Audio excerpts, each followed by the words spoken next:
안녕하세요, 여러분. 저번 주에 제가 좀 어디에 가느라고 일주일 동안 약간 늦게 지금 리뷰를 올리고 있는데요. 이번 주에 리뷰할 책은 배드 페미니스트, 나쁜 페미니스트라는 록산 게이의 책입니다. 페미니스트라는 용어를 좀 모르시는 분들은 사실 아마 없겠지만은 이 책에는 맨 앞장에 나와 있는 것처럼 불편하고 두려워서 페미니스트라고 말하지 못하는 당신에게 라고 써 있어요. 네, 제가 그렇거든요. 솔직히 페미니스트에도 여러 가지 정의가 있고 하지만 좀 사실 모르겠어요. 제가 처음으로 떠오르는 페미니스트에 대한 이미지는 이건 뭐 역시 편견이겠지만 뭐랄까 좀 머리 짧게 자르고 막 제모도 안 하고 남자와 여자는 모두 같아야 한다면서 여성성을 좀 찾아보기 힘들고 좀 전투적이고 정치적이고 남자를 굉장히 싫어하는 뭐 이런 느낌 이미지가 있거든요, 저한테는.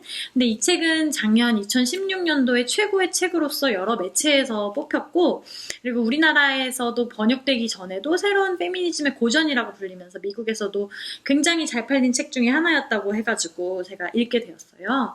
근데 제 그런 뭐랄까 그 페미니즘에 대한 편견을 깬다기보다 나쁜 페미니즘이라도 페미니즘 이슈에 대해서 조금 생각해 보면 좋겠구나 라고 생각하게 되는 그런 거였는데, 책의 색도 사실 제가 원래 상상하던 뭐랄까 페미니스트라면 지향할 법한 그런 여성스러운 컬러인 핑크색으로 되어 있고, 이렇게 나름 꽤 두꺼운 편인데요. 그 안쪽 표지도 이렇게 똑같이 생겼어요. 핑크색으로 되어 있고, 의외라서 좀 색깔도 의외고 해가지고 의외라고 생각하면서 읽기 시작했는데, 제목에 나쁜 페미니스트의 배드라는 의미는 좀 뭔가 부족한, 충분치 않은 그런 의미로 쓰였다고 해요. 또 비디오 시작 부분에 제가 생각하는 페미니스트에 대한 고정관념에 대해서만 이야기를 하면서 좀 제 자신을 페미니스트라고 부르기 힘들고 좀 그러기에는 좀 용기가 부족한 면이 있었는데, 이 책에서도 페미니즘의 여러 가지 정의가 있지만 페미니스트라는 말이 어느 정도 인신공격의 느낌으로 쓰여졌다고 말을 하고 있어요. 하지만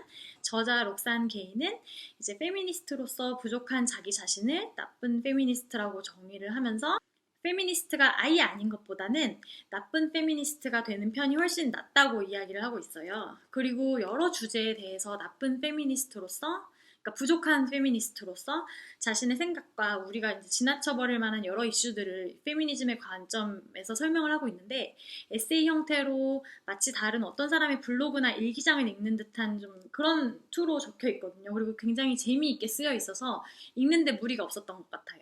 그리고 흑인인 여성으로서의 관점으로 여러 가지 일들을 다루고 있는데, 이분이 이제 저자 록산 게이시거든요. 사회적 약자로 비춰지는 여성들에 대한 관점뿐만 아니라 소수 인종에 대한 사회적 시각들까지도 다양하게 이렇게 생각할 수도 있겠구나 하면서 읽어나가는 재미가 있습니다. 하지만 록산 게이가 말하는 좀 문학 작품들, 여기서 언급하는 문학 작품들을 다 솔직히 다 읽어보지 못했기 때문에 그런 부분에서는 좀 집중력이 떨어지고, 그리고 드라마나 뭐 리얼리티 프로그램도 얘기를 하는데 그런 것들도 이제 좀 잘 모르는 컨텐츠에 대해서 얘기를 하니까 이해도가 낮았던 부분이 좀 있어서 좀 아쉬웠던 것 같아요. 뭐 문학작품, 엔터테인먼트, 그런 업계에서의 문화, 뭐 여러 가지 일에 대해서 뭐 노래, 뭐 여러 가지 일에 대해서 이제 이분의 이야기를 펼치고 있는데, 저는 특권과 관련한 좀 책의 마지막 부분이 재밌게 읽었고, 책을 읽으면서 내내 뭐 맞아, 이런 부분은 여성으로서 좀 더 권리의식을 갖거나 아니면은 주체의식을 갖고서 판단을 하거나 마음속으로 생각할 수 있으면 좋겠다 하는 부분도 많았었는데, 그러면서도 특권 부분에 내가 가진 특권들에 대해서도 한번 생각해보고 좀 이제 반성할 수 있는 포인트 있잖아요.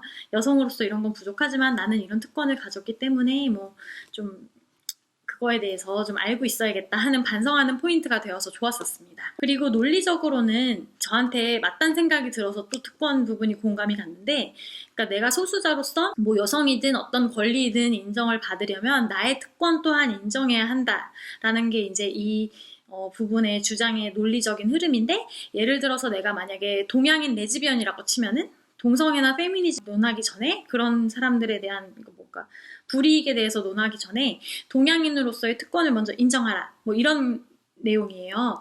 그렇지 않고서는 나의 인권을 주장하기만 하는 말에 설득력이 떨어진다라는 식의 논리를 펼치고 있는데, 동양인으로서 이제 뭐 예를 들어서 말하는 것에 대해서 덧붙여서 얘기하면, 동양인으로서 제가 생각하는 특권은 뭐 동양인은 똑똑할 것이다, 뭐 문제를 일으키거나 테러범은 아닐 것이다, 뭐 이런 것들이 있잖아요. 근데 그런 것들이 뭐 어떻게 보면은 동양인에 대한 그냥 무지한 고정관념일 수 있지만, 더 훨씬 나쁜 이미지를 가지는 인종들도 많기 때문에 동양인으로서 가지고 있는 특권이라고 생각하거든요. 뭐 그런 것들에 대해서도 이제 뭐 다시 생각해보는 계기가 됐었고, 이제 책 전체적으로 젠더와 섹슈얼리티, 정치적인 이슈와 젠더, 그리고 인종, 그리고 인종이랑 젠더 이야기 등 뭐 목처럼 이렇게 묶이는 내용이지만, 여러 가지 실생활에서 가볍게 넘어갈 수 있는 문제들을 이야기해서 굉장히 흥미롭게 읽히고, 페미니즘이라는 것을 좀 더 가볍지만 대중적으로 받아들일 수 있게 하는 그런 책인 것 같아요. 그래서 좋은 것 같고, 좀 뭔가 페미니즘에 대해서 공부하시는 분들도 뭐랄까 좀 머리를 쉬는 개념으로 읽을 수 있는 쉬운 책이라는 생각이 들고, 페미니즘에 관심이 없던 분들은 페미니즘이라는 것에 대해서 한 번씩 생각해 보게 하는 그런 첫 그 계단이 되는, 첫 발판이 되는 책인 것 같습니다.